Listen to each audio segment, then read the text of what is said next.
انا كنت تايه، معرفش انا عايز ايه ولا بعمل ايه ولا حتى ليه بعمل كل ده اصلا. كل ما افكر ان انا اعمل اي حاجة معينة اقعد اقول لنفسي طب هل الطريق ده هو احسن طريق ليا؟ طب ايه اللي هيحصل لو انا فشلت في الطريق دوت؟ طب لو انا جربت الحاجة دي وما عجبتنيش، طب لو مشيت في الحاجة ديت ولقيت ان ما فيهاش توفيق اعمل ايه في كل دوت؟ طب ويا ترى الطريق اللي انا ماشي فيه ده بعد مثلا ما اتخرجت من الكلية هو ده الطريق الصح؟ ولا اروح اشوف الحاجة التانية اللي بيقولوا عليها دي، مثلا اروح اتعلم اي ولا اروح اشوف لي ماركتينج ولا ارجع تاني اشتغل سيلز؟ كل دي كانت اسئلة بتيجي جوايا لما باجي افكر في فكرة ان انا تايه ومش عارف انا عايز ايه. وكنت بقعد طول الوقت دوت ادور على اجابات، على سواء بقى مثلا اليوتيوب، اقعد اتفرج على الفيديوهات على امل ان انا مثلا الاقي اجابة لسؤالي دوت.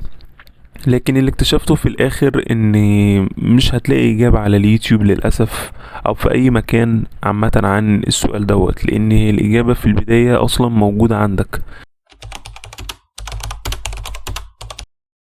من كتر ما انا كنت تايه ومعرفش انا عايز ايه، بدأت ان انا آه، احس ان انا منغمس اكتر في الحاجات اللي هي المشتتات، زي انك تبدأ بقى انك حاسس انك تايه ومش عارف ايه، فليه لا بقى ما اقعدش بقى مثلا العب جيمز العب جيمز، اتفرج على التلفزيون، اشوف حاجة اعملها، اقعد اضيع وقت من الاخر على حاجات ملهاش لازمة. انا عارف ان انا مش هي ده اللي انا عايزه، لكن اديني بضيع وقت وخلاص، على امل ان انا اعادي كده وانا بعملش حاجة هلاقي ايه في وقت ما حاجة تنزل عليا من السما كده تفهمني ان هو ده اللي انا عايزه. لكن ما بيحصلش يعني. لكن انا اقول لكم ايه اللي انا فهمته عامة من الفترة ديت. والفترة دي انا قعدت فيها مدة حلوة كويسة جدا. انت لو حتى دخلت على اليوتيوب شانل بتاعتي هتلاقيني كنت بنزل بشكل بانتظام، بعد كده جيت فترة كده وقطعت في النص، وده اللي حصل فيها الحوار دوت. فلحد ما فهمت حاجة، ان هو زي ما قلت لكم، فكرة ان انت تبقى تايه عمرك ما هتبقى يعني متأكد 100% من اي حاجة بتعملها. واحسن طريقة اللي انا لحد دلوقتي اللي انا شايف ان هي دي يعني الحاجة الوحيدة اللي انت ممكن تعرف تعملها، انك تجرب. Don't do nothing. That's a big mistake because all you do is get older and weaker and you withdraw more. And so, even if you don't know what to do, pursuing nothing is a very bad idea. خليني ارسم معاك مثال دلوقتي كده هيوضح لك النقطة اللي انا بقولها دي كويسة أوي. تخيل نفسك كده في مثلا في الصورة اللي ورايا ديت، ان انت في مركبة، ومركبة ديت حواليك كلها زرع مثلا او بحر كله واسع، ومفيش اي دلالات لاي حاجة. وانت بتحاول وانت على المركبة ديت تقرر مثلا هتمشي قدام، تمشي في الشمال، في الجنوب، في الشرق، في الغرب، متعرفش، لان كل الطرق كلها شبه بعض. لكن في ناس بقى اللي بتعملوا ايه، انها تفضل قاعدة في المركبة في نص المية، وتبقى قاعدة بتفكر كتير جدا، انا هعمل ايه بالظبط؟ اروح الطريق دوت، طب الطريق ده احسن ليه؟ طب الطريق اللي هناك دوت، طب الطريق ده انا جيت منه، طب الطريق ده انا رحت منه. فبيفضل يفكر كتير جدا من غير ما ياخد اكشن، لحد ما في حاجة تحصل تجبره ان هو ياخد الفعل دوت، سواء بقى عاصفة، سواء بقى مشكلة في المركبة. لكن على الصعيد الاخر بتلاقي ان في واحد تاني بيبقى تفكيره مختلف، ان هو بدل ما بيفضل قاعد مستني ويقعد يفكر هو بيجرب. لان هو ايه، هو اسوأ حاجة ممكن تحصل له في الفترة دي؟ اسوأ حاجة هو اوريدي في اسوأ حاجة، لان هو حرفيا في نص المية، فهو في اسوأ نقطة. فلو هو بدأ يجرب ويروح مثلا الشمال، وراح الشمال ولقى ان مفيش حاجة موجودة هناك، حد يجي يقول لي طب ما دي حاجة سلبية، او مفيش اي حاجة موجودة هناك وما استفادش اي حاجة من الطريق؟ لا، هو استفاد كتير.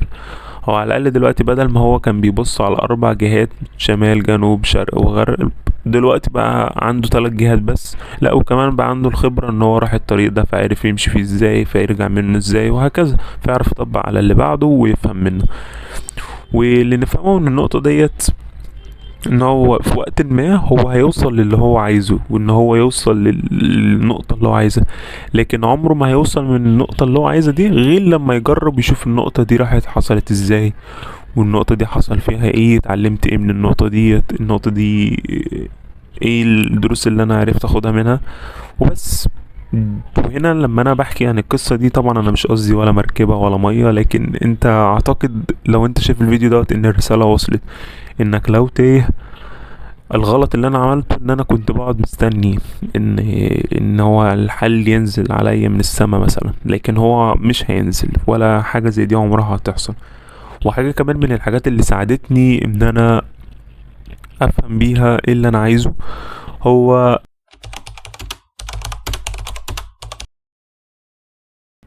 ولو بعد يعني ما انت دورت على ايه هي قيمك، ايه هي الاهداف اللي انت بتحاول توصل لها، وايه هي شكل الشخص اللي انت بتأمل ان انت تكون ليه، ارجع راجع نفسك في الحاجات دي كلها. والحاجات دي هتديك زي مش هتديك اتجاه على طول انت عايز تعمل ايه، بس هتعمل لك زي اكنها بوصلة كده وانت معاك في المركبة دي. البوصلة دي مثلا تيجي انت قرب من الطريق ده، فانت عارف ان من جواك مثلا دي ضد قيمك، ضد اخلاقك، ضد اهدافك، فهتبدأ انك تنحرف عن الواجهة ديت. ونفس الطريق، فانت لما يبقى عندك المبادئ والقيم تبدأ تراجع نفسك، هتلاقي ان الموضوع بقى احسن بكتير. وحد يجي يقول لي طب الحاجات دي اصلا يعني لو انا ما اعرفهاش او ما قعدتش مع نفسي قبل كده وقت اللي انا اعرفها اصلا، اعمل كده ازاي؟ لان معظم الشباب في جيلنا دلوقتي في العشرينات او حتى في بعض الناس في التلاتينات كمان، اللي انا اكتشفته ان هو من كتر ما احنا عايشين في مجتمع او في زمن الدنيا منغمسة فيه بشكل كبير جدا، كلها مشغولات مشتتات على مش عارف بقى حاجة كتيرة جدا بتحصل، دماغ الواحد دي بتكون مدمرة فعلا، وبيكون يعني مستهلكة بشكل كبير جدا.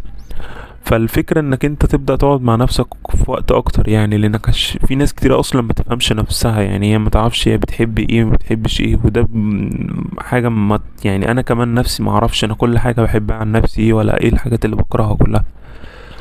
فانت تقعد مع نفسك، هما 3 اسئله اللي انا كنت دايما بقعد اسالهم لنفسي لما بحب ان يكون معايا شكل احسن للبوصله ديت، اللي هو اول حاجه ايه هي اهدافي اصلا، الحاجات اللي انا عايز اعملها، ايه هي انا بعمل كل ده ليه، ايه هو الدافع بتاعي ان انا اكمل كل يوم. هل مثلا تحاول تبني لنفسك حياه افضل، تحاول تحسن من مادياتك.